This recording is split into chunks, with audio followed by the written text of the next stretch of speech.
সেটা হচ্ছে জুলাই সনদে আল্লাহর উপর বিশ্বাস বিসমিল্লাহির রহমানির রহিম নাই কেন?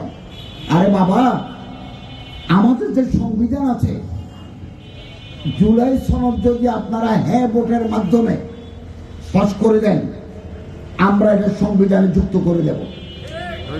সংবিধানে তো বিসমিল্লাহ আছে, আপনাদের কারো হাতে সংবিধান নাই, আপনাদের কারো ঘরে কনস্টিটিউশন নাই। আমি বুড়া মানুষ,